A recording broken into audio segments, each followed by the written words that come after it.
Hi, Leah. You ready? We met Leah 18 months ago when she shared her incredible story. There's a security guard that peeks your head in and tells us to shut off the lights so you can get down and whatever because there's somebody in the school with a gun. Leah survived a gunshot wound and was eyewitness to the carnage of the Red Lake school shooting in 2005. Steve, he got shot in the eye and I got shot in the leg. There's not a direct freaking, way out because there's bodies everywhere. I was wearing a white sweater that day. I turned pink, basically. She struggled to maintain sobriety since then, interfering with her ability to reunite with her children. Viewers immediately responded with supportive comments and contributions. Leah was touched. Babe, it says, my heart goes out to Leah. Her life has been turned upside down due to the shootings. Her story has touched my heart. You can tell she wants to get off the drugs and have her children with her. Leah, keep the faith and stay strong. The storm will pass and brighter days are coming. Yet, that was the last we heard of her for a while. Then, this past fall, she reached out, sharing that she was now in recovery and living in sober housing.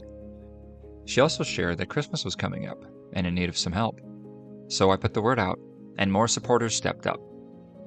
And this last Saturday, I stopped by to deliver the gifts and sat down with Leah to catch up.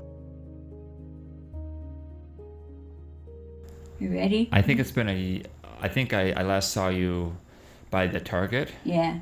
on Lake. Yep. That was almost a year ago. Mm-hmm. So I think it was last winter at some point. Yep. It was cold. It was cold. Very cold. What's the quick summary of what happened from then till now? I went into recovery and I'm 4.5, almost 5 months sober, so yeah. Here I am. It's been a while since you've had months of sobriety, right? Mm-hmm. Years. Well, how does that feel? It feels good.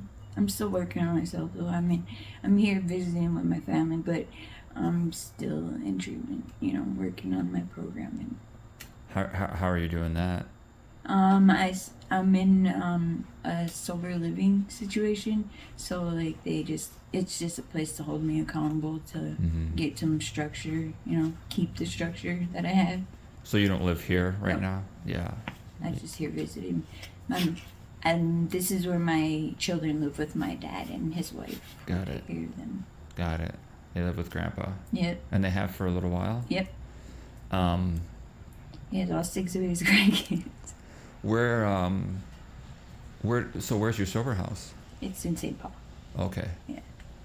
Is that going okay? Yeah. It's really good actually. Get along with the people? Yeah. I'm doing really good actually. Yeah, you look good. Thank You've got a really genuine smile. Uh-huh. Sorry for inhaling. I really feel bad for taking a chance. No. I just want to keep on this path and I don't want to give up on, or leave the support system. I have support here, right? But in my sober house, it's a different support. Yeah. And I don't want to leave that too soon and then just. Yeah. Yeah. So I'm gonna keep doing what I'm doing and. That's good awareness. Yeah.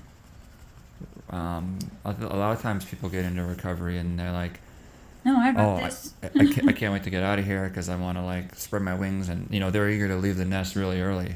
Yeah. But they're not ready, and then they fall. But you got the awareness where I got to make sure I got a foundation before I leave here, and so I don't fall.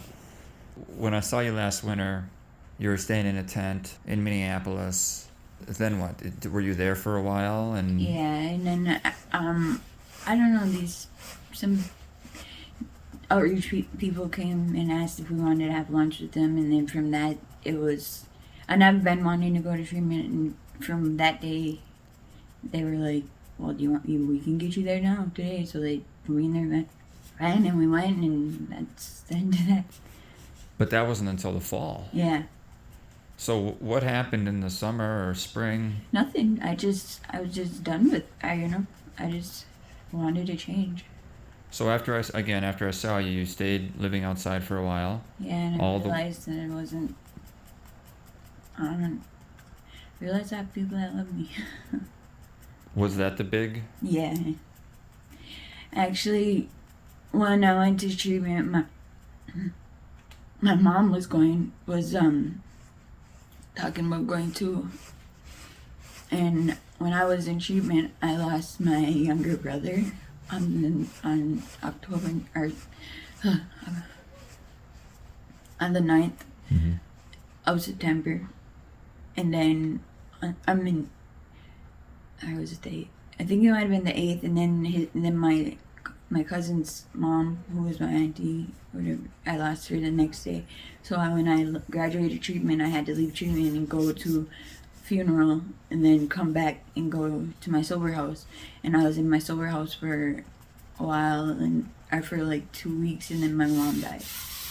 So yeah, my mom died on September 23rd, 23. So I've been dealing with my real raw emotions. So she had been talking about getting her stuff together, but then I went and did it, and then she was following me, but she did. It seems though that you're then using that loss and tragedy to take more serious your recovery. Yep. Yep. The obvious bright side to all this is you're here, you're sober, you're with your kids. So what's that been like in general? Just Crazy.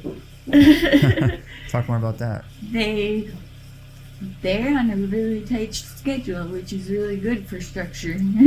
They wake up at 6 in the morning. They take naps right now at noon, and then they go to sleep by 8. But there's a lot of playing and a lot of screaming and a lot of crying, but it's all fun. Do you come here on weekends, or do you often see them? I get to come here, I get to have overnights once a month, I think. Okay. So yeah, I get to sleep over, but I come over a lot. Okay. Yeah.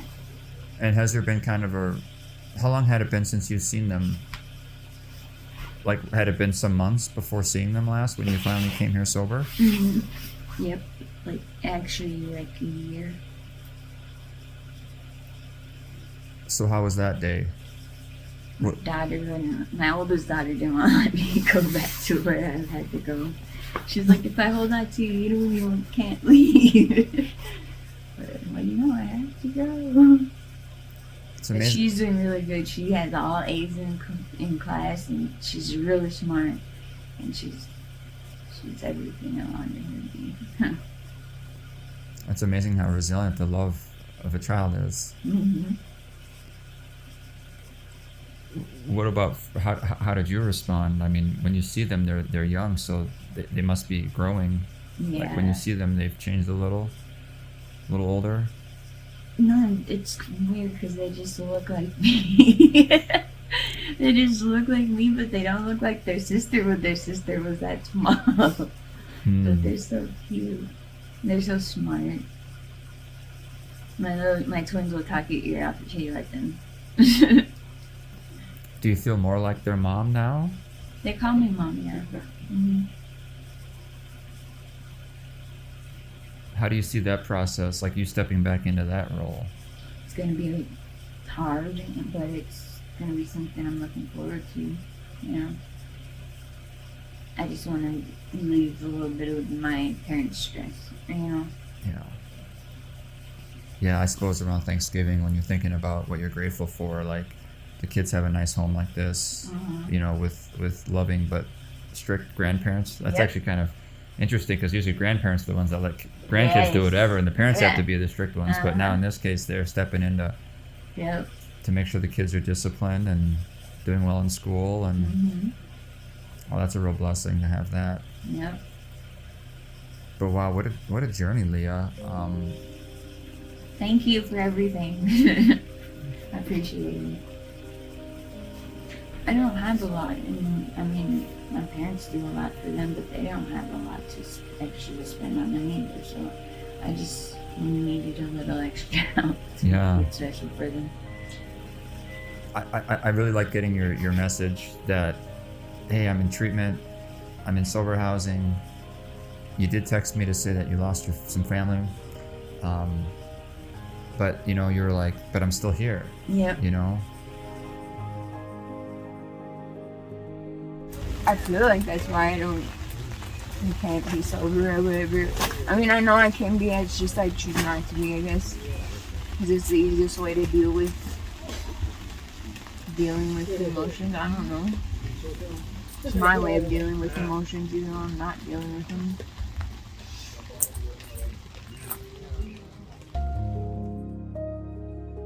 I just want to keep on this path